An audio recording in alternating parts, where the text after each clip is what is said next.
செஞ்சிருக்கிறார். இவங்க சொல்ற மாதிரி மோசடி எல்லாம் இது போன்ற மோசடி கருத்துக்கள் கிடையாது. இலக்கியத்துக்காக இன்னும் சொல்ல போனா இலக்கிய அறிவை பெரியார் தான் பார்ப்பன தான் மக்களுக்கே ஊட்டினார். ஏன்னா அதற்கு முன்னால வந்து கதை எழுதணும்னா, இலக்கியம் படிக்கணும்னா, கவிதை எழுதணும்னா பிறப்பால் உயர்ந்தவனா இருக்கணும், ரொம்ப படிச்சவனா இருக்கணும், இலக்கணம் தெரிஞ்சவனா இருக்கணும், சமூகம் பத்தி புரிஞ்ச பெரிய மேதையா இருக்கிறவன் தான் பத்திரிகை நடத்த முடியும், படிக்கவே முடியும். அதுக்கப்புறம் தான் பத்திரிகை நடத்துறது. 25 பெரியார் ஆரம்பிக்கப்பட்ட சுயமரியாதை இயக்கமும் அவரோட குடியரசு புத்தகமும் அவரோட வெளியீடும் ஒரு பிரச்சாரம் வந்ததுக்கு அப்புறம் படிப்பறிவு, இலக்கண அறிவு, மேதாவித்தனம், உயர் ஜாதிக்கார விஷயம் எல்லாம் தேவையில்லை. ஒரு பத்திரிகை நடத்துவதற்கும், ஒருவன் பேச்சாளர் ஆவதற்கும், ஒருவன் கவிதை எழுதுவதற்கும் அடிப்படையில் மொழி உணர்வும் சமூகத்தின் மீது அக்கறை இருந்தா எவனும் இலக்கியவாதியானாங்கிறத இந்தியாவில் பெரியார் தான் உடைச்சாரு. இன்னைக்கு நான் நின்று பேசுறேன், இவ்வளவு தோழர்கள் இருக்கிறாங்க, எவ்வளவோ இலக்கியவாதிகள் பெரியார் இலக்கியத்துக்கு ஒன்றும் செய்யறேன்னு சொல்றவங்க உட்பட இலக்கியவாதியா மாறுறதுக்கு காரணமே பெரியார் தான். சரியா சொல்லணும்னா இலக்கியத்தை ஜனநாயகப்படுத்தியவர் பெரியார் தான். அதுக்கு முன்னால் பாத்தீங்கன்னா பெரியாருக்கு புலவர்லாம் பிடிக்காது. புலவர்கள்னு பாத்தீங்கன்னா யாருன்னு பாத்தீங்கன்னா புலவர்கள் பெரும்பாலும் அவர்கள் பார்ப்பனர் அல்லாத ஆதிக்க ஜாதியை சேர்ந்த பிள்ளைமாறு, முதலியாரு, செட்டியார் இதுலதான் இருப்பாங்க. அவங்க இலக்கணம்லாம் கரைச்சு குடிச்சிட்டு ஒருத்தர் என்ன பெருசா என்ன பேசுவாங்க பாத்தீங்கன்னா, பெரியார வந்து தமிழுக்கு ஒன்றும் செய்யலன்னு சொன்ன பழைய மறைமலடிகள் போன்ற தமிழ் அறிஞர்கள் இருந்து இந்த நவீனவாதி வரைக்கும் சொல்றான்ல, இவனுக்கு என்ன பண்றானுங்க, இவனுக்குள்ள இன்னைக்கு இருக்கிற நவீன இலக்கியவாதிகள் சண்டை விட்டுருங்க. அந்த காலத்திலே புலவர்கள் என்ன பண்ணுவாங்கன்னா, பார்ப்பன புலவர்கள் என்ன பண்ணுவான்னா, திருவிளையாடல் புராணம் சிறந்ததா, பெரிய புராணம் சிறந்ததா, கம்பராமாயணம் சிறந்ததா, இதுதான் பேசுவான். ஒருத்தர் பயங்கரமா திட்டி சண்டை போட்டுப்பான். அப்ப பெரியார் பாக்குற அந்த புலவர்கள் ஒருத்தர் சண்டை போட்டுக்கும் போது ஒரு முறை பெரியார் சொல்றாரு, 2 புலவர் இருந்தான்னா அவங்க நடுவில் ஒரு போலீஸ் ஸ்டேஷன் வைக்கணும் பாரு, அந்த அளவுக்கு சண்டை போடுவானுங்க. அவ்வளவு மோசமா சண்டை போடு. இதுதான் மொழி உணர்வா இங்க இருந்திருக்குது. அப்ப அதெல்லாம் அடிச்சு ஓரம் கட்டி பார்ப்பனர்களை மட்டுமல்ல, பார்ப்பனர் இல்லாத உயர் ஜாதிக்காரர்கள் இந்த சைவ சமய சார்புக்கு படிச்சவர் பெரியார் தான். அதெல்லாம் ஓரம் கட்டி எளிய மக்கள், தாழ்த்தப்பட்ட பிற்படுத்தப்பட்ட மக்கள் கவிஞர்களாக, எழுத்தாளர்களாக, பேச்சாளர்களாக பெரியார் திராவிட இயக்கம் தான் கொண்டு வந்தது. இதுல இன்னும் சொல்ல போனா பெரியாருக்கு அப்புறம் திமுகவுக்கும் இதுல முக்கிய பங்கு இருக்குது. பெரியார் இயக்கத்தும் திராவிட இயக்கம் தொடர்ச்சிக்கு அப்புறம் தான் தமிழ்நாடு எங்கும் பார்த்தீங்கன்னா படிப்பகங்கள், சாலைகளில் படிப்பகங்கள் வர்றது, ரோட்ல படிப்பகங்கள் வர்றது, நிறைய ஊர்களில் படிப்பகங்கள் திறக்கிறது, பத்திரிகை படிக்கிற பழக்கத்தை கொண்டு வந்தது. இதெல்லாம் வந்து பார்த்தீங்கன்னா பெரியார் இயக்கம் கொண்டு வந்ததுக்கு அப்புறம் தான் வந்தது. அது மட்டும் இல்லை, யார் வந்து படிக்கவே கூடாதுன்னு சொன்ன பார்ப்பனியத்துக்குள்ளார ஒரு முடிவெட்டும் தோழர் தன்னோட முடிவெட்டும் கடையில பேப்பர் வாங்கி போட்டு அதுல இன்பரண்ட் வரைக்கும் நோண்டி பாப்பா இன்னைக்கு படிச்சுட்டு போறான்ல, அந்த முடிவெட்டுங்கள்ல பேப்பர் வாங்குற பழக்கமும், முடிவெட்டுங்கள்ல அரசியல் பேசுற பழக்கமும், டீ கடைக்குள்ளார அரசியல் பேசுவதும் பேப்பர் படிக்கிற பழக்கமே இந்தியாவிலே தமிழ்நாட்டில் மட்டும் தான் நீங்க பார்க்க முடியும். அது எதனால வந்ததுன்னா பெரியார் இயக்கம், திராவிட இயக்கம் கொண்டு வந்த அரசியல் விழிப்புணர்வு, ஜனநாயக தன்மை, இலக்கியத்தை எல்லாவற்றையும் பெரியார் கடாயப்படுத்தினாரு. அதில் இலக்கியத்தையும் ஏற்படுத்தினாரு. அப்ப இலக்கியத்துக்கும் இன்னைக்கு இருக்கிற இவ்வளவு பேர் வந்து எழுத்தாளர்களோ பேச்சாளர்களோ உருவானதுக்கே காரணம் பாத்தீங்கன்னா அவரு தான், பெரியார் தான் காரணம். இன்னொன்னு, பெரியாரை வந்து ஏன் புலவர்கள் வந்து பெரியாரை வந்து தமிழுக்கு விரோதின்னு சொல்றான்னு பாத்தீங்கன்னா, பெரியாரால் அவர்கள் வந்து பாதிக்கப்பட்டதுதான் உள்நோக்கம். தமிழுக்கு எதிராக சொல்லணுங்கிறதுனா ஒவ்வொரு புலவர் பற்றி அவன் வந்து ஒரு மொழி உணர்வு, மறைமலடிகளாகட்டும் மற்றவங்களாகட்டும் பெரியார் தமிழுக்கு எதிராக பேசுறாருன்னு சொல்றவங்கலாம் உள்ளடக்கமா என்னன்னு பாத்தீங்கன்னா அவனுக்கு தமிழ் உணர்வுலாம் கிடையாது. அதுக்குள்ளார சைவ சமய உணர்வு இருந்தது. சைவ சமய உணர்வுக்குள்ளார வந்து அது சிறப்பு இது சிறப்புண்டாங்க. அது மட்டும் இல்லாம சைவ சமயத்துக்குள்ளார இன்னொரு ஒரு உள்ளடக்கம் ஒன்று வச்சிருந்தாங்க. அதோட உள்ள அரசியல். அது என்னன்னு பாத்தீங்கன்னா சாதி அரசியல். பிள்ளைமாறு, முதலியாரு, செட்டியாரு அப்படிங்கிற உள்ள அரசியல் வச்சுக்கிட்டு தான் இவங்க சைவ சமயம் அதன் வழியா தமிழை பார்த்தாங்க. பெரியார் தமிழ்ல இருந்து இவன் சைவ சமயம் வரைக்கும் காத்த புடுங்கினால்தான் பெரியார் மேல் உள்ள காழ்ப்புணர்ச்சி பார்ப்பனோடு சேர்ந்து கொண்டு இவர்கள் வந்து பெரியார் தமிழுக்கு எதிராக பேசிட்டாருன்னு போய் சொல்லிட்டு காட்டு முராண்டித்தனமா இருக்கும் தமிழ் அப்படின்னு சொன்னதுக்கு எதுன்னா, இவன் திருவிளையாடல் புராணம் பெரிய புராண கதை சொல்லிட்டு இருந்தா பின்ன எதை சொல்லுவார், அதை தான் சொல்லுவார், அறிவியல் கருத்துக்கள் இல்லை அப்படின்னு தொடர்ந்து வலியுறுத்து. காரணம்னா இந்த பிள்ளைமார், முதலியார், செட்டியாரோட சாதி உணர்வுக்கு எதிராக பெரியார் வந்து குத்தன அம்பு தான் இவங்களுக்கு வந்து தமிழுக்கு எதிராக திருப்பி பேசுறாங்கிறது ஒரு காரணம். அதுவும் இல்லாம புலவர்களை பற்றி ஒரே ஒரு புலவரை மட்டும்தான் இவருக்கு பெரியாருக்கு பிடிச்சது. யாருன்னு பாத்தீங்கன்னா பாரதிதாசன். ஏன் பாரதிதாசனை பிடிச்சது அப்படின்னு கேட்டீங்கன்னா, இவர் என்ன சொன்னாரோ அதை தான் அவர் எழுதினார். சொந்தமா எழுதக்கூடாது. நான் அவர் கடவுள் இல்லைங்கிற கருத்து. நீங்க பாரதிதாசனை பாத்தீங்கன்னா பாரதிதாசனை 2 பிரிவா நம்ம பார்க்கலாம். ஒன்று, பெரியாரால் ஏற்பட்ட அறிவின் தாக்கத்தில் அவர் எழுதிய கவிதை. இன்னொன்று, ஒரு தமிழ் ஆசிரியராக உணர்வு பெற்று தமிழ் மற்ற விஷயங்கள் எழுதுது. 2த்தையும் நீங்க கேட்டகரிஸ் பிரிச்சீங்கன்னா, பெரியாரால் உணர்வு பெற்று அவர் எழுதிய பார்ப்பன எதிர்ப்பு, விதவை திருமணம், பெண்கள் விடுதலை, அப்புறம் வந்து சாதி எதிர்ப்பு, தாழ்த்தப்பட்ட மக்களுக்கான ஆதரவு, இது எல்லாமே பெரியாரால் அறிவிக்கப்பட்டார் பாரதிதாசன். அந்த கவிதைகள்லாம் தமிழ்நாட்டில் அந்த மாதிரி எழுதுறதுக்கு ஆள் இல்லாத மாதிரி தூக்கி நிற்கும். இன்னொரு பொறுத்தல ஒரு தமிழ் ஆசிரியராக அவர் எழுப்பின தமிழ் ஆசிரியர் அந்த கவிதைகள் எழுதுன்னு பார்த்தீங்கன்னா குடும்ப விளக்கு, ஒரு பெண் இப்படிதான் இருக்கணும், அப்புறம் காலையில இருந்து பல் வளர்க்கணும், இப்படி சுத்தமா இருக்கணும், குடும்பத்தை வந்து பேணி பாதுகாக்கணும், இது போல ஒரு முறை இருக்கு பாத்தீங்கன்னா. அதுல பாத்தீங்கன்னா தமிழ் பற்றி சிறப்பு சொல்றது இதெல்லாம் பாத்தீங்கன்னா பாரதிதாசனோட சொந்த தமிழ் உணர்வு. இந்த ரெண்டு தான் பாரதிதாசன். ஆனா பாரதிதாசன் எதனால் மற்ற கவிஞர்கள் இருந்து ஒரு புரட்சி கவிஞர் அறியப்படுறாருன்னா பெரியாரின் கருத்துக்களை உள்வாங்கி அதை கவிதைகளா கொடுத்ததுனாலதான் பாரதிதாசன் தான் தமிழ்ல ஒரே கவிஞரா நிற்கிறாரு. அதனாலதான் பெரியார் பாரதிதாசன் மட்டும் ஆதரிச்சாரு. மற்ற புலவரை பத்தி ஒரு மரியாதை இல்லை. இது ஒரு சுவாரஸ்யமான ஒரு கதையை சொல்லலாம்னு நினைக்கிறேன்.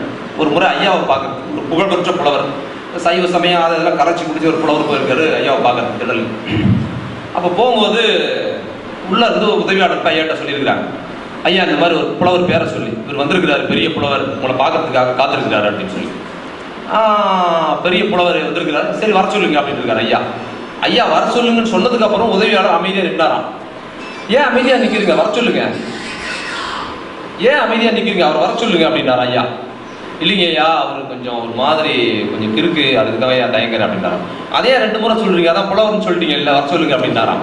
புலவர்கள் பற்றியான பெரியாரோட மதிப்பு என்னன்னா அவங்க வந்து சமூகத்துல மக்களை பத்தி அவனுக்கு கவலைப்படுறது இல்ல, ஏன்னா மொழிங்கிறது அந்த இடத்துல தொங்குற மாதிரியும் பக்தி மொழி இதுதான் நடக்குது அவங்க கிட்ட. அதனாலதான் இவங்க மொழியும் இவர்கள் மொழியும் இவர்களும் வந்து காட்டு முராட்டித்தனமா இருக்கிறாங்கன்னு பெரியார் சொன்னார். அதை தான் இவங்க திருப்பி போட்டு பெரியாருக்கு எதிரான தமிழுக்கு எதிராக பெரியார் பேசுறதாக சுத்தி வளைச்சி பேசுறது. இந்த பெரியார் தமிழனுக்கு எழுத படிக்க இலக்கியம், பேச்சு, கவிதை எல்லாவற்றையும் அடையாளம் காட்டி இன்னைக்கு எவனாலும் பத்திரிகை நடத்தலாம்ங்கிற ஒரு சூழலை பெரியார் தான் உருவாக்குனாரு. அந்த பெரியாருக்கா இலக்கியம் தெரியாது, அந்த பெரியாரா இலக்கியத்துக்கு ஒன்றும் செய்யணும்னு சொல்ல முடியும். அடுத்து இன்னொன்று, இது ரொம்ப முக்கியமான விஷயம் தோழர்களே, கொஞ்சம் கூடுதலாக கவனிங்க. நீங்க கவனிக்கிறீங்களா இல்லையாங்கிறது சில நேரம் சந்தேகமா இருக்கு. பெரியாருக்கு முன்னாலே அவர் சொல்லிட்டாரு, பெரியார் ஏதாவது ஒண்ணு சொன்னா போதும். இன்னைக்கு பெரியாருக்கு முன்னாலே அவர் சொல்லிட்டாரு, பெரியார் சொல்றதுக்கு 30 ஆண்டுகளுக்கு முன்னால் அவர் சொன்னாரு, இவர் சொன்னாருங்கிறாங்க. இந்த பெரியாருக்கு எதிரான இந்த கண்ணோட்டம்ங்கிறது ஒரு ஆர்கியூமெண்டா, ஒரு விவாதமா வராம எப்படி வருதுன்னு பாத்தீங்கன்னா சொந்த ஜாதி உணர்வு வருது. பாத்தீங்கன்னா மிக பெரும்பாலும் பெரியாருக்கு முன்னால இவர் சொல்லிட்டாருன்னு சொல்றவங்க எல்லாருமே அதுக்கு ரீப்ளேஸ்மெண்டா யார் சொல்றாங்கன்னு பாத்தீங்கன்னா தன் ஜாதியை சேர்ந்தவங்க சொல்றாங்க. சரி, இந்த பெரியார் இது கூட பரவாயில்ல, இன்னொரு பேராபத்து இருக்கு. பெரியாருக்கு முன்னாலே இவர் செஞ்சுட்டாருன்னு சில பார்ப்பனர்களை முன்னிறுத்துறாங்க. அதுல ஒரு பார்ப்பனர் யாருன்னு பாத்தீங்கன்னா வைத்தியநாத ஐயர்னு ஒருத்தர். அவர் தான் தமிழ்நாட்டில் முதல்ல கோயில் நுழைவு போராட்டத்தை அவர் தான் 1938 39 அவர் தான் நடத்துறதா பார்ப்பனர்கள் இருந்து பார்ப்பனதாசர்கள் வரைக்கும் பிரச்சாரம் பண்ணிக்கிட்டு இருக்கிறான். இது ஒரு பச்சை பொய். 1939 கோயில் நுழைவு போராட்டத்தை வந்து மதுரை மீனாட்சி அம்மன் கோயில்ல வைத்தியநாதர் நடத்த தான் இவங்க சொல்றாங்க. ஆனா அதற்கு 10 ஆண்டுகளுக்கு முன்னால் 1929 ஈரோட்டில் கோட்டை ஈஸ்வரன் கோயில்ல தாழ்த்தப்பட்ட தோழர்களை கூப்பிட்டுக்கிட்டு புத்தூசி குருசாமியும் பொன்னம்பலனாரும் சுயமரியாதை இயக்கம் சார்பாக அந்த கோயிலுடைய போராட்டம் தான் முதல் தமிழகத்தில் இருந்த கோயிலோட போராட்டம். இன்னொரு சிறப்பு அதுல என்னன்னா அந்த கோயிலோட தலைவரே பெரியார் தான். காலையில வந்து கூப்பிட்டு கட்சியில் தீர்மானம் போடுறாரு, இன்னைக்கு இருக்கிற கோயில்ல வந்து தாழ்த்தப்பட்ட மக்களை கூப்பிட்டு கோயிலுடைய போராட்டம் பண்ணணும், இங்க இருக்கிற பாப்பானும் ஆதிக்க ஜாதிக்காரன் ரொம்ப அட்டகாசம் பண்றான், இதை நம்ம செய்யணும்னு சொல்றாரு. இதுல இன்னொரு சிறப்பு பெரியார் சிறப்பு நீங்க கவனிக்கணும். எவனாவது தான் சொந்தமான இடங்கள்ல பிரச்சனைக்குரிய ஆக்க நான் செய்ய மாட்டான், இன்னைக்கு நிறைய பேர் நம்ம பார்க்கணும். ஆனா பெரியார் தான் தலைவரா இருக்கிற கோயில்ல குழப்பம் வரணும்னு சொல்லி தீர்மானத்தை போட்டு சாயங்காலம் அனுப்பி சொல்லி வெளியூருக்கு போயிடுறாரு. அவர் போனதுக்கு அப்புறம் அந்த சம்பவம் நடக்குது. இன்னொரு தோழர்களே, பெரியார் தலைவராக இருக்கிற கோயிலுக்குள்ளார தாழ்த்தப்பட்ட தோழர்கள் அழைச்சிக்கிட்டு இவங்க 2 பேர் உள்ள போன போது பார்ப்பனர்களும் ஆதிக்க ஜாதிக்காரர்களும் வெளியில வச்சு கூட்டிடுறான். 2 நாள் கோயிலுக்குள்ளாரே இருக்கிறாங்க தோழர்கள் எல்லாரும். அப்ப நம்ம அம்மா நாகம்மையார் தான் அந்த எல்லா தோழர்களுக்கும் 2 நாள் வந்து கோயிலுக்கு மேல இருந்து உணவு கொடுத்து பராமரிச்சிருக்கிறாங்க.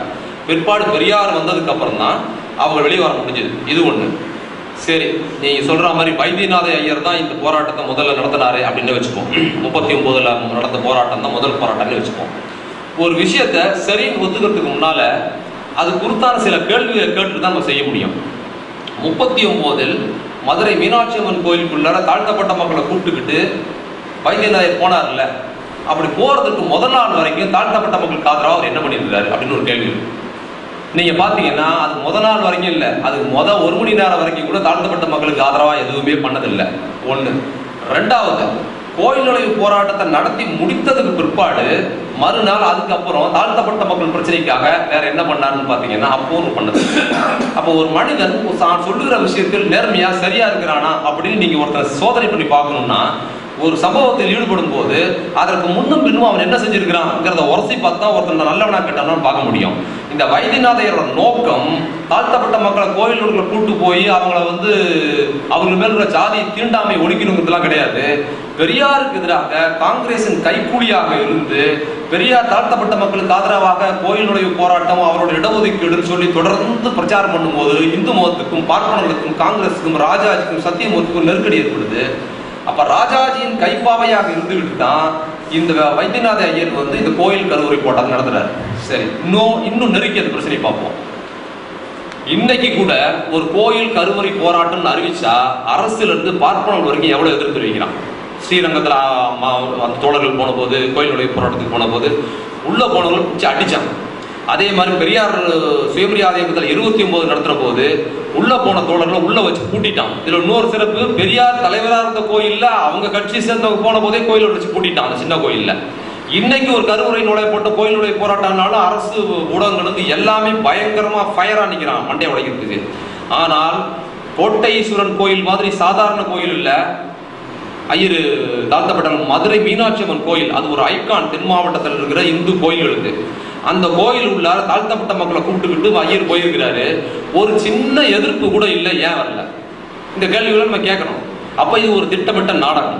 இந்த நாடகத்தை அப்போ இருந்த முதலமைச்சர் ராஜாஜி போன்றவர்கள் எல்லாம் சேர்ந்து பாதுகாப்பா இவர்களை கூட்டு வந்து பெரியாரை கவுண்டர் பண்ணும் அப்படிங்கிறதுக்காக நடத்தப்பட்டது தான் இந்த போராட்டம். இதுல இன்னொரு விஷயம் என்னன்னா, 37 இந்தி திருப்ப கொண்டு வருவார் ராஜாஜி. அதற்கு பின்னால் 38 பெரியாரோட தாக்கத்தின் காரணமாக இந்திய கைவிட்டு தன்னோட ஆட்சியை இழக்கிற அளவுக்கு நெருக்கடி ஏற்படுது ராஜாஜிக்கு.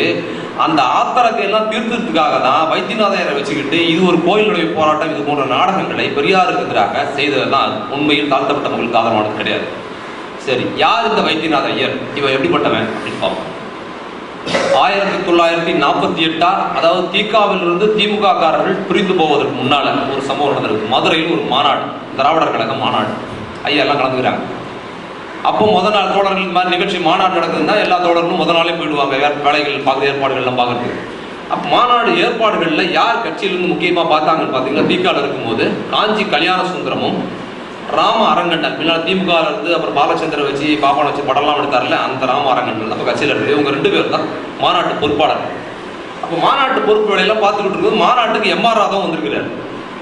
மாநாட்டுக்கு எம்.ஆர். ராதா வந்திருக்கும் போது மரியாதை நிமித்தமாக போய் எம்.ஆர். ராதாவை பார்த்துட்டு வரலாம் அப்படின்னு சொல்லி இவங்க 2 பேர் போகிறாங்க. மதுரையில் தனக்கு தெரிஞ்சவங்க வீட்டில் எம்.ஆர். ராதா தங்கியிருக்காரு. இவங்களை கூப்பிட்டு மாடிக்கு போகிறார். மாடியில் ஒரு அறையில் இருந்து எம்.ஆர். ராதா, கல்யாண சுந்தரம், அரங்கன் 3 பேர் பேசிக்கிட்டு இருக்கிறாங்க. பேசிக்கிறது ஒரு 10 நிமிஷம் கழிச்சு பார்த்தீங்கன்னா வெளியில பயங்கரமான ஒரு சத்தம் கேட்குது, கூச்சல் குழப்பமாக கேட்குது. அப்போ 3 பேர் என்ன பண்ணுறாங்க, அங்கேருந்து வெளியில் மாடியில் இருந்து கீழே எட்டி பார்க்குறாங்க. மாடியில் எப்படி வராங்க, இந்த பக்கம் கல்யாண சுந்தரம் இருக்கிறாரு, இந்த பக்கம் அரங்கல் இருக்கிறாரு, நடுவில் ராதா நிற்கிறாரு, பக்கத்தில் ஒரு பூந்தொட்டி இருக்குது. அப்படி கையை வச்சுட்டு ராதா எட்டி பார்க்க 3 பேர் பார்க்கும்போது வீச்சருவா, வேல்கம்பு, வெட்டுக்கத்தி இதெல்லாம் எடுத்துக்கிட்டு எம்.ஆர். ராதா கொலை செய்வதற்காக ஒரு கும்பல் வாசல் நிற்கிது. அவர் வீட்டில் தாக்குதல் நடத்திக்கிட்டு இருக்கு. இதை பார்த்த அடுத்த நிமிஷம் எம்.ஆர். ராதா என்ன பண்றாரு, பக்கத்துல இருந்து ஒரு பூந்தொட்டி தூக்கி அவங்க மேல போட போறாரு.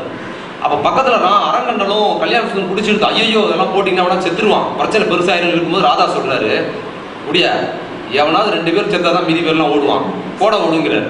நீங்க இருங்கன்னு சொல்லி அதுல இன்னொரு விஷயம், ராதாவோட தைரியம்ங்கிறது சும்மா தற்செயலானதெல்லாம் கிடையாது, திட்டமிட்டது. ஏன்னா எம்ஜிஆர் சொல்லுவார். அவரு எம்ஜிஆர் குறுக்கிட ஒரு செய்தி சொல்றேன், எம்ஜிஆர் சுட்டுறாரு துப்பாக்கில எம்.ஆர். ராதா. MGR hospital admit. இவரும் தன்னோட துப்பாக்கியில் சுட்டுக்கிறார். சுட்டுக்கிட்டதுக்கு அப்புறம் ஹாஸ்பிட்டலில் அனுமதியாடுறாங்க. இப்போ எம்.ஆர். ராதா கண் மூடித்தா இதை அந்த கேஸை பார்த்த வைகுந்துன்னு ஒரு அதிகாரி, பேர் நினைவில், அவர் சொன்னது இது. எம்.ஆர். ராதா கண் முழிச்சா அவர்கிட்ட ஸ்டேட்மெண்ட் வாங்கணுங்கிறதுக்காக 2 நாள் 3 நாளாக உட்காந்துருக்காரு அவர்கிட்ட கேட்கணும்னு. 3ஆவது நாள் எம்.ஆர். ராதாவை கண்டுபிடிக்கிறார். பக்கத்தில் பார்த்தா ஒரு போலீஸ்கார் கேள்வியே கேட்கல, எம்.ஆர். ராதாவே கேட்குறாரு, எம்ஜிஆர் இருக்கானா செத்துட்டானா அப்படின்னு. அவர் இருக்காருங்க அப்படின்னு ஒன்னா எம்.ஆர். பிளாட்டி இண்டியன் என்னையா துப்பாக்கி கண்டுபிடிக்கிறான், சுட்ட அவனும் சாவட, சுட்டுட்டு நானும் சாவட அப்படின்னு தான் எம்.ஆர். ராதாவோட ஸ்டேட்மெண்ட்டே ஆரம்பிக்குதான் எம்.ஆர். ராதா. இந்த எம்.ஆர். ராதா அந்த சம்பவம் திருப்பி மதுரை சம்பவத்துக்கு போவோம். அந்த சம்பவத்தில் அப்புறம் எம்.ஆர். ராதா பிடிச்சி எழுதிக்கிட்டு உள்ள போறாங்க. போனதுக்கு அப்புறம் அறையில் உட்காந்துருக்குறாங்க. சரி அவங்க போயிடுவாங்கன்னு சொல்லி பேசிக்கிட்டு இருக்கும்போது மாடியில் வந்து தொம்பு சத்தம் கேட்குது. இவங்க மரத்து மேலே ஏறி வந்து மாடிக்கு குதிக்கிறாங்க. ஏற்கனவே எம்ஆர் ராதா குளவரில் இருக்கிறாரு. போதாததுக்கு இவங்க வந்தவொன்னா இன்னும் டென்ஷன் ஆகணும். என்ன பண்ணுறாரு எம்ஆர் ராதா, இங்கே கொஞ்ச நேரம் இருக்குன்னு சொல்லிட்டு பக்கத்து ரூமுக்கு போகிறாரு.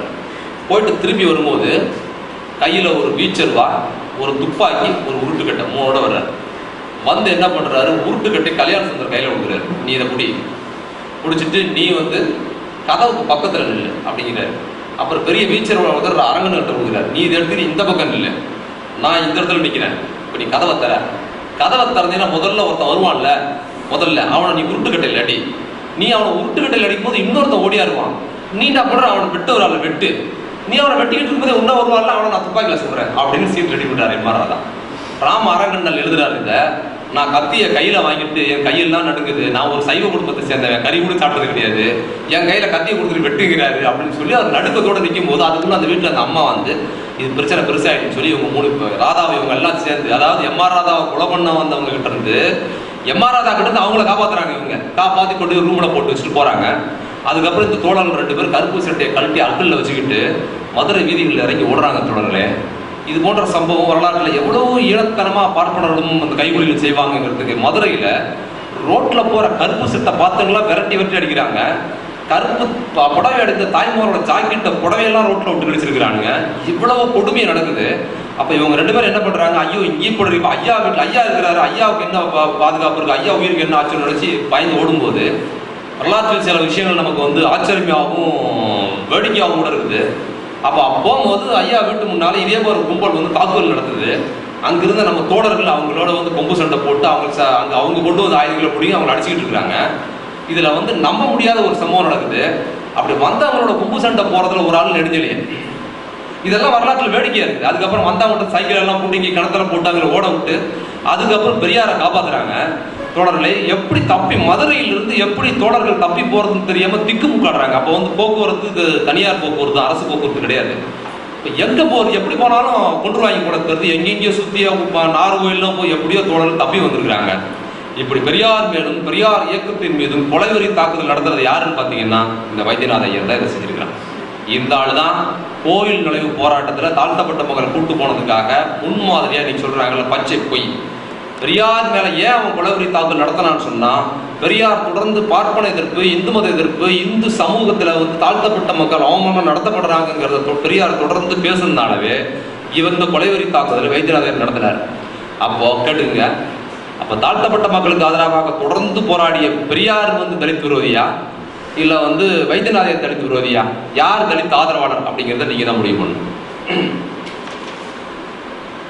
அப்புறம் இன்னொன்று இன்னும் பேசலாமா? நேரம் 10 நிமிடம்னா கஷ்டம். இன்னொரு ½ hour ஆகிடும். அப்படி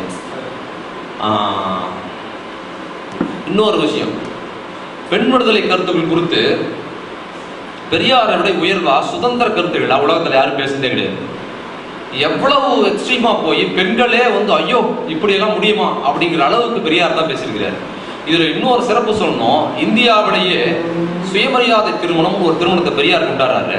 இந்த திருமண முறையில புரோகித எதிர்ப்பு, பார்ப்பன எதிர்ப்பு, சடங்கு மறுப்பு இது எல்லாம் தாண்டி அந்த திருமணத்தை தீவிரமா பெரியார் கொண்டு வந்ததுக்கு மிக முக்கியமான காரணம் ஒன்று பார்த்தீங்கன்னா, அது பெண்களுக்கு அடிமைத்தனமா இருக்குது புரோகித திருமணம் அப்படிங்கிறதுனாலையும் பெண்கள் விடுதலை சார்ந்து தான் இந்த சுயமரியாதை திருமணத்தை அறிமுகப்படுத்துறாரு. ஏன்னா ஒரு திருமணத்தில் பேசுறாரு பெரியார், தாலி கட்டுறது தாலி அறுக்கிறது தான் கல்யாணத்தில் பேசுறாரு. அப்ப தாலி கட்டுறதே பெண்களை அடிமைப்படுத்துறதுக்கு, உயிரோடு இருக்கும் போது தாலி கட்டு கொடுமைப்படுத்துறான், செத்ததுக்கு அப்புறம் தாலி அறுத்து கொடுமைப்படுத்துறான் அப்படின்னு சொல்லி தொடர்ந்து பெண்களுக்கு எதிராக நடக்கிற வன்கொடுமைகளுக்கு எதிராக இந்த வடிவில் தொடர்ந்து பேசுறாரு. அது மட்டும் இல்லாம சுயமரியாதை திருமணத்தையே சில மேடையில் திட்டி பேசுறாரு. 68 வாக்குல ஒரு திருமணத்தை ஐயா தலைமை தாங்கி நடத்துறாரு. அந்த கூட்டத்தில் ஐயா சொல்றாரு, இனி இந்த வந்து கல்யாணத்தை சுயமரியாதை திருமணங்கிற பேர் கல்யாணம் தலைமை தாங்கிறவங்க எல்லாம் கைது பண்ணணும்னு தலைமை தாங்கிட்டே பேசுறாரு. ஏன்னா இது போன்ற திருமணங்கள் நடத்தி வைத்ததுக்கு பிற்பாடும் கூட நம்ம தோழர் குடும்பங்களில் கூட பெண்கள் இப்படிதான் இருக்கிறாங்க, இது எதுக்குடா ஒரு கும்பல வாழ்க்கை கெடுக்குறீங்க அப்படின்னு சொல்லி தன்னையும் தன் இயக்கத்தையுமே விமர்சனம் பண்ணிக்கிட்டு பெண்களுக்கு ஆதரவா பேசுற தலைவர் தந்தை பெரியார். ஆனா பார்ப்பன பெண்கள் பாத்தீங்கன்னா பெண்ணுரிமை கருத்து எந்த இதுவும் பேசாம 2 வரிகள்ல கவிதை எழுதுன பாரதியவே திரும்ப திரும்ப திரும்ப அவர்கள் பேசுறாங்க. ஏங்க பெரியாரை பத்தி பேசுறது இல்லை அப்படின்னு அந்த பெண்கள் கிட்ட நான் கேட்டேன். அவங்க சொல்றாங்க, பெரியார் வந்து குறிப்பிட்ட சாதியை சார்ந்து கடுமையாக திட்டி பேசினாரு, அதனால அது ஒரு தடங்கலா இருக்குது அப்படின்னு சொல்லி அது திரும்ப பெரியாரோட பார்ப்பன திரும்ப குற்றமா சொல்றாங்க. அப்ப நான் திருப்பி கேட்டேன், அப்ப ஆணாதிக்கம்னு பேசுறீங்கல்ல, ஆணாதிக்கம்னு பேசும்போது உங்க அப்பா ஆம்பளையா இருக்கிறாரு, உங்க அண்ணா ஆம்பளையா இருக்கிறாரு, உங்க வீட்டுக்கார ஆம்பளையா இருக்கிறாங்க, உங்க வீட்டுல சொந்தக்காரங்கெல்லாம் ஆம்பளையா இருக்கிறாங்க. அப்ப ஆண்கள் எல்லாம் மோசமானவர்கள் சொல்லும் போது எங்க அப்பாவை பத்தி திட்டுறீங்கன்னு உங்களுக்கு தோண மாட்டேங்குது. அப்ப பார்ப்பனான்னு திட்டினா, பார்ப்பன ஆதிக்கத்தை திட்டினா மட்டும் உங்க அப்பாவை திட்டுறதா உங்க சொந்தக்காரனை திட்டுறதா கருதுறீங்கல்ல, இதுதான் பார்ப்பன சிந்தனை. ஆணாதிக்கம்னு சொல்லும் போது எப்படி உங்க அப்பாவை உங்க குடும்பத்தாரை மட்டும் சொல்லலன்னு கருதுறீங்களோ, பார்ப்பான்னு சொல்லி திட்டும் போதும் எவனெல்லாம் பார்ப்பன ஆதிக்கத்தை கடைப்பிடிக்கிறானோ அவனை தானே சொல்லணும் அப்படின்னு கேட்டதுக்கு பதில் இல்லை. ஒண்ணு. இன்னொன்னு, ஜனநாயக மாதர் சங்கத்துல இருந்து இன்னும் சில மாதர் சங்கங்கள் வரை பெரியாரை தீவிரமா பேசுறதுல பாரதியை தான் பேசுறாங்க. இது மட்டும் இல்ல, இவர்களோட இந்த கண்ணோட்டத்துக்குள்ளார ஒரு பார்ப்பனை கண்ணோட்டமும் இருக்குது. இப்போ திருச்சியில அட்டகாசம் பண்ணிக்கிட்டு இருந்த பெண்களுக்கு எதிராக வன்கொடுமைகள் செய்த சாமியார் பிரேமானந்தாவுக்கு அவங்க தான் வந்து தண்டனை வாங்கி கொடுத்தாங்க. ரொம்ப சிறப்பாக செஞ்சாங்க, அதை நம்ம வரவேற்கிறோம். இப்போ சமீபத்தில் தாலிபான் இயக்கத்தோட தலைவர் மாதிரி கருத்து சொன்ன மதுரை ஆதினத்துக்கு எதிராக மிக கடுமையான போராட்டம் நடத்தினாங்க, அதையும் நம்ம வரவேற்கிறோம். இது எல்லாத்தையும் விடவும் மிக கேவலமா பெண்களை பேசின ஜெயேந்திர சரஸ்வதி அப்படிங்கிற பார்ப்பன சங்கராச்சாரி குறித்து எந்த வார்த்தையும் அவங்க பேசுறது இல்லை. இன்னும் சொல்ல போனா வேலைக்கு போற பெண்கள்லாம் விபச்சாரிகள்னு சொன்னாந்தாலும் அது குறித்து எந்த கண்ணோட்டமும் இல்லை. அப்போ இந்த பெண்கள் மத்தியிலே முற்போக்காக களமிறங்கி வர பெண்கள் மத்தியிலே இந்த பார்ப்பன கண்ணோட்டம் என்பதுதான் பெரியாரை புறக்கணிப்பதற்கான ஒரு காரணமாகவும் இருக்குது. அப்போ இன்னும் சொல்லணும்னா சரியா, பெரியார் பெண்ணுரிமை கருத்தை பார்ப்பனர் இல்லாத பெண்கள்னு மட்டும் சில இடங்களில் சொல்லல, ஒட்டுமொத்த பெண்களுக்கு ஆதரவும் பேசுறாரு. இதில் குறிப்பா இன்னொன்னு சொல்லணும், கோயிலுக்குள்ளார தாழ்த்தப்பட்ட மக்கள் அனுமதிக்கல, பிற்படுத்தப்பட்ட அனுமதிக்கலாம் இருக்கட்டும், பார்ப்பன பெண்கள் கூட அவங்க உள்ள விடுறது இல்லை. அப்போ பெண்கள் கோயிலுக்குள்ளார பெண்கள் உள்ள வர்றதை பத்தி பெரியார் பேசுறாரு. அப்போ பாப்பால என்ன சொன்னா, கோயிலுக்குள்ளார ஒரு பெண் போய் அர்ச்சகரா இருந்தா பூசாரியா இருந்தா என்னடா அவன் திட்டாயிடும் கேட்கிறாரு பெரியாரு. அப்ப என்ன சொல்றான் பார்ப்பான்லாம், பெண்கள் வந்து அவங்களுக்கு மாதவிலக்கு இருக்கு, அந்த சமயங்கள்ல கோயிலுக்குள்ள வந்தாங்கன்னா தீட்டாயிடும், அந்த தீட்டோட அவங்க போகக்கூடாது கோயிலுக்குள்ளார அப்படின்னு ஒரு பிரச்சனை சொல்றாங்க. அப்ப பெரியார் திருப்பி கேட்கிறாரு, மாதவிலக்குன்னு வந்தாதான் பெண், அது ஒரு இயற்கை, இதை ஒரு குற்றமா பாக்குற, சரி மாதவிலக்கோட கோயிலுக்கு போனா தீட்டுங்கிற, அப்ப மலம் கழிச்சிட்டு கோயிலுக்கு போலாமான்னு கேட்டார் பெரியார். இதுக்கு பதில் இல்லை. அப்போ இவ்வளவு கடைசி வரை எவ்வளவு எக்ஸ்ட்ரீமா போய் கேட்க முடியுமோ அவ்வளவு எக்ஸ்ட்ரீமா பெண்களுக்காக பேசியிருக்கிறாரு. ஆனா பெண்கள் கேட்கறது இல்லை. இன்னொரு விஷயம், 33% இடஒதுக்கீட்டுல இருந்து மற்ற விஷயங்கள்ல இருந்து வன்கொடுமைகள் வரைக்கும் பேசுற பெண் அமைப்புகள் கூட கோயில் கருவறைக்குள் பெண்கள் அர்ச்சகராக குருக்களாக போவதற்கு அந்த கோரிக்கைகள் வைக்கிறதே கிடையாது. இந்த மாதிரி காரணங்களால தான் அவர்கள் பெரியாருக்கு எதிரான ஒரு பெண்ணிய கருத்தா இருக்கிறாங்க. பெரியாரை விட மிக சிறந்த பெண்ணியவாதியை பார்க்க முடியாது. பெரியாரை புறக்கணித்துட்டு பேசுகிற எந்த பெண்ணிலைவாதிகளும் பெண்ணியவாதிகளாலும் ஏற்றுக்கவும் முடியாது. இன்னொரு 20 நிமிஷம் முடிச்சிடலாம். பாப்பான் இன்னொரு அதே மாதிரி பாப்பான்னு சொல்றதை பத்தி அவங்க திரும்ப அதுக்கு ஒரு விளக்கம் கொடுக்கணும். பாரதியார் வந்து ஏன் சொல்றீங்கன்னா, பாரதியார் வந்து நீங்க ஏன் திட்டினீங்க கேட்டப்போ நான் சொன்னது, பாரதியார் பார்ப்பன தன்மையோடு இருந்தாரு அப்படின்னு. பாரதியார் சொந்த ஜாதியவே பாப்பான்னு திட்டி பேசினவரு, அவரை போய் நீங்க வந்து பாப்பான்னு சொல்றீங்களா நியாயமா அப்படின்னு கேட்டாங்க. அப்ப பாரதியார் பாப்பான்னு சொன்னா முற்போக்கு, பெரியார் பாப்பான்னு சொன்னா பிற்போக்கா? இது சிபிஎம் உட்பட மாதர் சங்கம் உட்பட பல பேருக்கு இந்த கண்ணோட்டம் இருக்குது. இது மட்டும் இல்ல, ஏன் பாப்பான்னு சொல்லக்கூடாது, பிராமணன் சொல்லக்கூடாது அப்படின்னு பாத்தீங்கன்னா, 4 வர்ணம் 4000 ஜாதின்னு பாப்பா சொல்லி வச்சிருக்கிறான். இதுல பிராமணன், சத்திரியன், வைசியன், சூத்திரன், அதுக்கப்புறம் பஞ்சமர்கள் அப்படின்னு தாழ்த்தப்பட்ட மக்கள். இதுல பிராமணன்கிறவன் வந்து எல்லாத்துக்கும் மேலாகவும், சூத்திரர்கள் என்பது பிராமணர்களுக்கு பிறந்தராகவும் இழிவானவர்களாகவும் கதை எழுதி வச்சிருக்கிறான். நீ வந்து பாப்பான பிராமணன் கூப்பிட்டினா நீ உன்னை வேசி மகன் ஒத்துக்கிறன்னு அர்த்தம். அதனால் பிராமணன் கூப்பிடக்கூடாது, பாப்பான் தான் கூப்பிடணும்னு பெரியார் சொன்னார். Simple logic. இது எது பெரிய ஆராய்ச்சி. இதனாலதான் நம்ம பார்ப்பான்னு கூப்பிடுறோம். அது ஒன்றும் கெட்ட வார்த்தை கிடையாது. பிராமணன் கூப்பிடுறது தான் கெட்ட வார்த்தை. அதனாலதான் நம்ம பாப்பான்னு கூப்பிடுறோம். ஸோ பார்ப்பான், அப்போ பார்ப்பான் அப்படிங்கிறது தான் முற்போக்கானதும் கூட. சரி, பார்ப்பான் தமிழ்நாட்டில் இந்தியாவில் 3% தான் இருக்கிறான். ஆனால் பார்ப்பனியும் 100% இருக்குது. இது எப்படி சாத்தியம்? 3 பேரால் 100 விஷயத்தை பண்ண முடியுமா? மும்மூர்த்திகளால் கூட முடியாது. 3 அறிவியலுக்கு புறம் முரணானது. எப்படி 3 பேர் வந்து எப்படி 100 விஷயத்தை பண்ண முடியும்? அப்போ இந்த 97 பேர் எவனோ ஒருத்தன் 3 பேர் சார்பாக பார்ப்பனை தூக்கி தோல் மேல வச்சிருக்கிறான். யார் அந்த 97 பேர் அப்படின்னு பார்க்கணும்னா இந்த டெக்ஸ்ட்ல இருந்து வெளியே போய் நம்ம உணவு முறை பழக்கத்தை பார்க்க வேண்டியிருக்கு.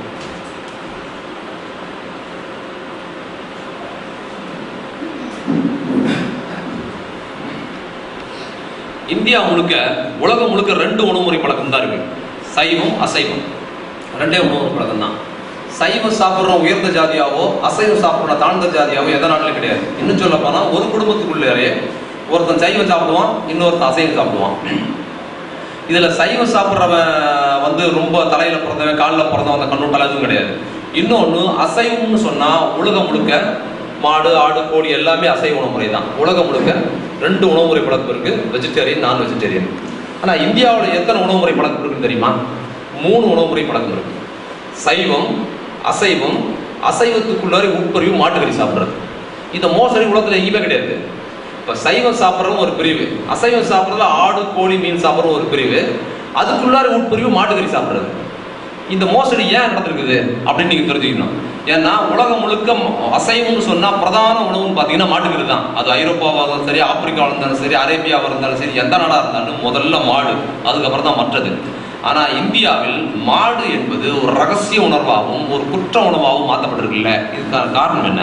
இது தெரிஞ்சுக்கணும்னா நீங்க அம்பேத்கர் கிட்ட தான் வந்தாங்க. 2000 ஆண்டுகளுக்கு முன்னால் அம்பேத்கர் சொல்றாரு, ஏன் நம்ம ஒரு கேள்வி வருதுல, ஒரு குறிப்பிட்ட ஜாதிகாரன் முற்றிலுமா சைவம் சாப்பிட்றான், ஒரு குறிப்பிட்ட தனி செக்ஷன் மாட்டுக்கறி சாப்பிட்றது இல்லை, ஒரு குறிப்பிட்ட பிரிவு மக்கள் மாட்டுக்கறி சாப்பிட்றாங்க. இது எப்படி அப்படி வந்து இந்தியா முழுக்க அப்படி இருக்குது? இதுக்கு என்ன கேள்வி இருக்கு? இதுக்கு என்ன பதில் இருக்கு இந்த கேள்விக்கு? இது அம்பேத்கர் கிட்ட தான் இருக்கு. ஏன் அப்படின்னு பாத்தீங்கன்னா வரலாற்றுல பின்னோக்கி 2000 ஆண்டுகளுக்கு முன்னால் போக வேண்டியிருக்கு. புத்தர் காலத்துல விவசாயிகள் அப்ப யார் மாட்டுக்கறி பிரதானமா சாப்பிட்டான்னு பாத்தீங்கன்னா முழுக்க முழுக்க பாப்பான் தான் சாப்பிட்டுருக்கான். அதுக்கு சாட்சி அவங்களோட வேதங்கள். இன்னைக்கு ரிக்வேதத்துல பல இடங்கள்ல பெரியார்ல இருந்து அம்பேத்கர் வரைக்கும் அதை பட்டியலிட்டு காமிச்சிருக்கிறாங்க. மாட்டுக்கறியை எப்படி வேக வைப்பது, மாட்டுக்கறியின் எந்த பாகம் யாருக்கானது அப்படிங்கிறது தான் வேதத்தில் அதிகமா இருக்குது. அப்போ முழுக்க முழுக்க ஃபுல் டைமா மாடுகளை வந்து சாப்பிட்றதே பார்ப்பவர்களோட முழு நேர உணவா இருக்குது. அப்போ விவசாயத்துக்கு கூட மாடு இல்லாத சூழல்ல தான் முழுக்க முழுக்க மாட்டுக்கறி சாப்பிட்டுக்கிட்டு இருந்த போது விவசாயிகள் மத்தியில் ஒரு பெரிய எழுச்சி ஏற்படுது. அந்த எழுச்சியை புத்தர் தான் கட்டமைக்கிறார். அப்ப கட்டமைக்கும் போது விவசாயிகள் பார்ப்பனர்களால் பாதிக்கப்பட்ட இந்த விவசாயிகள் புத்தர் பின்னால் பேரலையா கிளம்பி வராங்க. இதுல முக்கியமான ஒரு விஷயம் சொல்லணும், புத்தர் வந்து மாட்டுக்கறி சாப்பிடக்கூடாதுன்னு சொல்லல. மாடுகள் அத்தியாவசியமான விவசாய தேவைகளுக்கு கூட இல்லாத அளவிற்கு மாடுகள் வந்து வெறும் இறைச்சிக்காக கொல்லப்படுதுங்கிறதுனால அதை தடுப்பதற்காக ஒரு இயக்கத்தை உருவாக்குறாரு. அதை நிகழ்காலத்தோட தொடர்படுத்தி புரிஞ்சுக்கணும்னா, இன்னைக்கு மான் கறியை சாப்பிட்டா சல்மான் கான் வந்து ஜெயிலுக்கு போற மாதிரி இருக்குல்ல, அதே முறைதான் அன்னைக்கு புத்தர் செஞ்சது. மாடுகள் அரிதான ஒரு இனமாகும், விவசாயமே நடக்க முடியாத அளவுக்கு பார்ப்பனர்கள் ஒரு சூழலை ஏற்படுத்துறாங்கும் போது அதுக்கு எழுச்சியா பேசும். அதை வந்து எழுச்சியா புத்தர் கொண்டு போகும்போது புத்தருக்கு ஒரு பெரிய செல்வாக்கு வருது. புத்தரிடம் பார்ப்பனர்கள் தோல்வி அடைகிறாங்க. தோல்வி அடைஞ்ச பார்ப்பனர்கள், அம்பேத்கர் அழகா சொல்றாரு, தோல்வி அடைஞ்ச பார்ப்பனர்கள் பெரிய தியாகம் பண்றான். என்ன தியாகம் பண்றான்னு பார்த்தா, அவன் மாட்டுக்கறி சாப்பிட்றத மட்டும் கைவிடல, அவன் சைவம் அசைவம் சாப்பிடுவதே கைவிட்டுட்டு சைவ உணவு முறைக்கு மாறிடலாம் அப்படிங்கிறார். ஏன்னா ஒரு உணவை விரும்பி சாப்பிட்டவங்க அது கைவிடுறது எவ்வளவு கஷ்டம் சாப்பிட்டவங்களுக்கு தெரியும். விட்டுட்டு எந்த மாடு முட்டி தள்ளி தன் வாழ்க்கையை கீழே தள்ளிச்சோ அந்த மாடு மூலமாக மீண்டு தன்னோட பார்ப்பன ஆதிக்கத்தை மீண்டுருவாங்க செய்யறான் பார்ப்பனர்கள் அப்படின்னு அம்பேத்கர் சொல்றார். இன்னும் பாத்தீங்கன்னா இன்னைக்கு கூட வந்து பார்ப்பன கடவுள்கள்ல வந்து தேவேந்திரனை வந்து ஒரு பொம்பளை பொறுக்கி, பிரம்மா பெண்ணோட அவர் பெண்ணோட உறவு கொண்டாரு. அப்புறம் இது போல வந்து பார்ப்பன கடவுளை பத்தி இழிவான கதைகள் இருக்கு. இந்த கதைகளை நம்மளோ பெரியாரும் அம்பேத்கர் சொல்லல, பாப்பான் தான் சொல்லியிருக்கிறான். ஏன் சொல்லியிருக்கிறான் ஒரு கேள்வி இருக்குல்ல.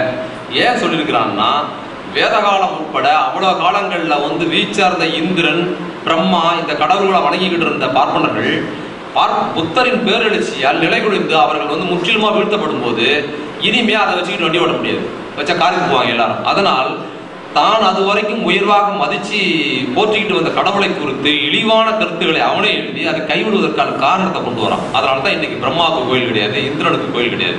அதெல்லாம் புராணத்தோட இருக்குது, இதோட வேதத்தோட இருக்குது, அதுக்கு வர்றது கிடையாது. அப்ப அதை கைவிட்டுட்டு பார்ப்பான் வந்து என்ன பண்றான், சுத்தமான சைவ உணவுக்கு மாறுறான், எந்த கறியும் சாப்பிடாம. அப்ப எந்த மாடு இவனை முட்டி வீழ்த்தியதோ அந்த மாட்டை புனிதமா மாத்துறான். அந்த மாட்டை புனிதமா மாத்துறது மட்டும் இல்லாம எந்த கறி வேணுமாலும் சாப்பிடுங்க, மாட்டுக்கறி சாப்பிட்றவர்களை இழிவானவர்களாக அவன் ஒரு கருத்தை உருவாக்குறான். அப்ப இந்தியா முழுக்க பார்ப்பன தன்மையை ஒற்றுக்கொண்டவர்கள் பார்ப்பன மாட்டுக்கறியை வந்து சாப்பிட்றத கைவிடுறான். அது வரைக்கும் சாப்பிட்டுக்கிட்டு இருந்தவன் பௌத்தர்களாக இருந்து தொடர்ந்து பார்ப்பனியத்தோடு போராடினவங்க மாட்டுக்கறியை தொடர்ந்து சாப்பிட்றாங்க. இப்போ ஒரு பிரிவு உருவாங்க. இப்போ இந்த பிரிவுக்குள்ளார வரலாற்று ரீதியா பாத்தீங்கன்னா இன்னைக்கு தாழ்த்தப்பட்ட மக்கள் வந்து தொடர்ந்து பார்ப்பனர்கள் அவங்களுக்கு எந்த சம்மந்தமும் கிடையாது. அப்போ பார்ப்பனியத்தை எவன் இன்னைக்கு வரைக்கும் காப்பாத்துறான்னு பாத்தீங்கன்னா, எவெல்லாம் மாடை பார்ப்பான்னு சொன்ன மாடை புனிதமாக்குறானோ, எவெல்லாம் மாடு ரொம்ப தெய்வீகமானதுன்னு பாப்பா மாதிரி கருதுறானோ, அவெல்லாம் வந்து சூத்திரனா மாறலாம். இப்ப கூட பார்க்கலாம், நீங்க பார்ப்பன தன்னோட வீட்டுல கல்யாணம் ஆகட்டும், கருமாதி ஆகட்டும், பொண்ணோட திருமணம் ஆகட்டும், எந்த விஷயமா இருந்தாலும் பார்ப்பானை கேட்காமல் முடிவு செய்கிற சமூகம் எந்த சமூகம் பார்த்தீங்கன்னா இடைநிலைச்சாதிகள் தான். பாப்பானை தூக்கி தோல் மேல எவன் வச்சுக்கிட்டு இருக்கான்னா இன்னைக்கு வரைக்கும் அவன் தான் பாதுகாக்கிறான். இந்த இடைநிலை சமூகம் எந்த விஷயமா இருந்தாலும், தும்முனாலும் சரி, நடந்தாலும் சரி, போனாலும் சரி, எதுவா இருந்தாலும் பாப்பானை கேட்காம எதுவுமே செய்யறது கிடையாது. அப்போ அந்த இடைநிலை சாதிகள் தான் இத்தனை நூற்றாண்டுகளாக தன் தோல் மேல் தூக்கி வச்சுக்கிட்டு பார்ப்பனத்தை பாதுகாக்கிறான். அப்போ அப்படியே திருப்பி வருவோம். இதுல பெரியாரோட பங்களிப்பு என்ன அப்படின்னு. பெரியார் வந்து பிற்படுத்தல் மத்தியிலே பேசுறாரு, அவர் தாழ்த்தப்பட்ட மக்கள் மத்தியில பேசல. பெரியார் வந்து பிற்படுத்தப்பட்டவர்களான தலைவர் அப்படின்னு ஒரு மேம்போக்கான ஒரு கருத்து இருக்குல்ல. ஏன் பிற்படுத்தப்பட்ட மக்கள் மத்தியில் பேசுறாரு? பிசிஸ் மத்தியில தான் பெரியார் அதிகம் பேசுறாரு. ஏன் பேசுறாருன்னு பார்க்கணும். ஆனால் அம்பேத்கர் சொல்வார், தீண்டாமைக்கு எதிராக தாழ்த்தப்பட்ட மக்களோட பேசுவது போன்ற ஒரு மோசடி வேறு எதுவும் இல்லை. ஏன்னா தீண்டாமையில் குற்றவாளிகளோ தீண்டாமையில் மனம் மாற வேண்டியவர்களோ தாழ்த்தப்பட்ட மக்கள் அல்ல. எந்த தாழ்த்தப்பட்டவரும் என்னை தொடாதுன்னு சொல்றதில்ல, என்னை ஊருக்குள்ள விடாதுன்னு சொல்றதில்ல. அப்ப தீண்டாமைக்கு எதிராக யார்கிட்ட பேசணும்னா, எவன் தீண்டாமை கடைபிடிக்கிறானோ அவங்ககிட்ட பேசினார். அதைத்தான் பெரியார் பண்ணார். அப்போ பார்ப்பனியத்துக்கு எதிராக, சாதிக்கு எதிராக எங்க பேசணும்? தாழ்த்தப்பட்ட மக்கள்கிட்ட பேச வேண்டிய அவசியம் இல்லை. பார்ப்பனர்களுக்கும் பார்ப்பனியத்துக்கும் நேரடியான எந்த தொடர்பும் தாழ்த்தப்பட்ட மக்கள் தூக்கி தன் தோல் மேல வச்சது கிடையாது. வரலாற்று ரீதியாக அவர்கள் ரெண்டு பேரும் ஒரு பகை இருக்கு, இந்தியா முழுக்க இருக்கு. அதனாலதான் இந்தியா முழுக்க தாழ்த்தப்பட்ட மக்கள் வந்து மாட்டுக்கறி சாப்பிட்றதாகவும், இந்தியா முழுக்க இடைநிலை சாதிகள் மாடை புனிதமாக்குறதுக்கும் இதுதான் காரணம். அப்போ இந்தியாவிலேயே எவன் வந்து மாடை புனிதமாகவும், எவன் தூக்கி பார்ப்பான தூக்கி தோல் மேல வச்சுக்கிட்டு இருக்கிறானோ, அந்த இடைநிலை சாதிகள் மத்தியில பேசிய ஒரே தலைவர் பெரியார் தான். அங்கதான் பேச முடியும் ஜாதிக்கு எதிராக. அதனாலதான் பெரியார் இடைநிலை சாதிகள் மத்தியில பேசினார். இன்னொரு சிறப்பு பெரியார் கிட்ட என்னன்னு பாத்தீங்கன்னா, பார்ப்பானை எவ்வளவு இழிவான கடுமையான வார்த்தைகளை திட்டி பேசினாரோ, அதை விட கடுமையான வார்த்தைகள்ல, அதை விட மோசமான வார்த்தைகளை பிற்படுத்தப்பட திட்டி பேசியிருக்காரு. பல கூட்டங்கள்ல, புத்தகங்களை படிச்சவங்களுக்கு நிறைய பேருக்கு தெரியும். திருநெல்வேலியில ஒரு பொதுக்கூட்டம். அந்த பொதுக்கூட்டத்துல பெரியார் பேசுறாரு. தன்னோட பேச்சு இப்படி துவங்குறாரு, இந்த முறைதான் நான் வந்து வணக்கம் பெரியோர்களே தாய்மார்களே வணக்கம்னு சொல்லுவேன். அடுத்த முறை வந்தனா தேவடியா பசங்களே வணக்கம் தான் ஆரம்பிங்கிறார். திருநெல்வேலி மாதிரி ஜாதி வரி பிடிச்ச ஊர்ல இப்படி பேசுவதற்கான தில்லு பெரியார் ஒருத்தருக்கு தான் இருந்தது. இடைநிலை சாதி இன்னொன்னு, நான் பெரிய வன்னியரு, நான் பெரிய தேவரு, நான் பெரிய முதலியாரு, செட்டியாரு அப்படின்னு மீசம் உருப்பின ஜாதிகள் மத்தியில பெரியார் என்ன பேசினார்? நீ பெரிய சாதி பெரிய பிடிங்கலாம் கிடையாது, நீ ஒரு சூத்திரன், நீ ஒரு வேசி மகன் உன்னை சொல்லி வச்சிருக்கான், உனக்கு என்னடா ஜாதி பெருமை வேண்டியிருக்குன்னு பேசுற ஒரே தலைவர் இந்தியாவில் பெரியார் தான் பேசுறேன். அது மட்டும் இல்ல, தொடர்ல பெரியாரோட இந்த தொடர்ந்து இடைநிலை சாதிகள் மத்தியில் பெரியார் இப்படி பேசியதின் பயனாகத்தான் இந்தியாவில் எந்த மாநிலத்திலும் இல்லாத ஒரு சிறப்பு தமிழகத்தில் இருக்கு. என்னன்னா, தன் பெயருக்கு பின்னால் ஜாதி பெயரை போட்டுக் கொடுக்கிற தன்மை தமிழ்நாட்டில் மட்டும் கிடையாது. நீங்க மேற்கு வங்காளத்தில் பார்த்தீங்கன்னா கம்யூனிஸ்ட் கட்சிக்காரன்னு தன் பேருக்கு பின்னால் போட்டுக்கிறான், கேரளாவோட போட்டுக்கிறான். தமிழ்நாட்டில் ஜாதி சங்க தலைவர் பார்ப்பனர்கள் உட்பட தன் பேருக்கு பின்னால் ஜாதி பெயரை போட்டுக் கொள்வதற்கு வெட்கப்படும்படியான ஒரு சூழலை தொடர்ந்து பேசி பேசி பெரியார் தான் அதை உருவாக்கினார். அப்ப பெரியார் பார்ப்பனத்தை எவ்வளவு கடுமையா விமர்சனம் பண்ணாரோ, அதை விட கடுமையா இடைநிலை சாதிகளை விமர்சனம் பண்ணாரு. பார்ப்பனத்துக்கு மாற்றாக எந்த இடைநிலை சாதியும் அவர் பரிந்துரைக்கல.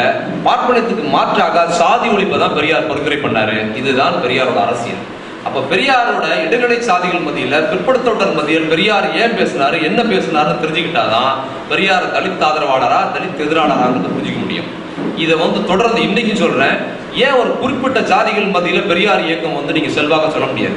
இன்னைக்கு தமிழ் தேசியவாதிகள்ல இருந்து எல்லாரும் வந்து ஏதாவது ஒண்ணுன்னா இந்திய தேசத்துக்கு தான் இவனுக்கு எதுவும் பேசுறது இல்லை. தில்லாத பேச சொல்றேன், தனி தமிழ்நாடு கேட்டு பேச சொல்ல எவனாவது ஒருத்தனை பேச மாட்டாங்க. ஆனா எவ்வளவு இந்திய தேசத்துக்குள்ளார இருக்கிற விரும்பிக்கிட்டு இன்னொரு பக்கத்துல யாரை கடுமையா விமர்சனம் பண்ணி பேசுறாங்கன்னா பெரியார் தான் பேசுறாங்க. ஏன்னா பெரியார் கிட்ட ஜனநாயக தன்மை இருக்குது. மாறாக முத்துராமலிங்க தேவர், காமராஜர் போன்றவர்கள் தன் வாழ்நாள் முழுக்க தேசியத்துக்காக வாழ்ந்தாங்க.